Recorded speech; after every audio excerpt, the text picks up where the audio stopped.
শিলিগুড়ির মাটিগাড়ায় রামকৃষ্ণ মিশনের শাহুডাঙ্গির রামকৃষ্ণ বিবেকানন্দ আশ্রমের জমি দখলের অভিযোগ।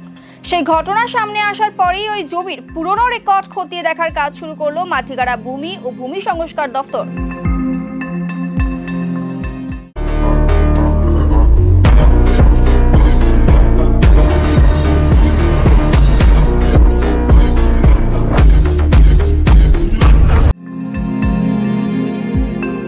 মাটিগাড়ায় উত্তরায়ণ টাউনশিপের কাছে আশ্রমের 9.90 একর জমি রয়েছে। সেই জমির পুরোটাই দখল হয়ে গিয়েছে বলে অভিযোগ।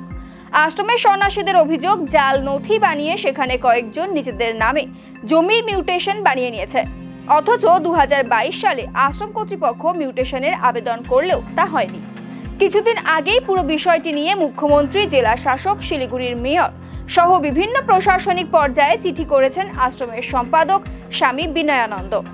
আশ্রম কর্তৃপক্ষের সঙ্গে আলোচনাতেও বসেন মেয়র। এরপরেই বিষয়টি রাজ্য সরকারকেও জানিয়েছেন মেয়র গৌতম দে। অন্যদিকে আশ্রমের জমি কোথায় রয়েছে এবং সেখানকার রেকর্ড খতিয়ে দেখছে মাটিগাড়া ভূমি ও ভূমি সংস্কার দফতর। সেই জমি কারা কিনেছে এবং তাদের কাছে কি কাগজ রয়েছে তা খতিয়ে দেখা হচ্ছে। আশ্রমের সম্পাদকের অভিযোগ রয়েছে, জমি দখল করে গ্যারেজ, গুদাম বানানো হয়েছে। এদিকে মাটিগাড়ায় ওই জমিতে হাসপাতাল করার পরিকল্পনা ছিল আশ্রমের। সেই জমি দখলমুক্ত হলে জনসেবার জন্য কিছু পরিকল্পনা নেওয়া হবে বলেই জানান সন্ন্যাসীরা। যারা ওখানে দখল করে বসে আছে, ওরা কেউ জাল দলিল টলিল বের করে নিজেদের নামে মিউটেশন করে রেখেছে। তো সেটা তো ঠিক নয়। অরিজিনাল দলিল আমাদের কাছেই আছে।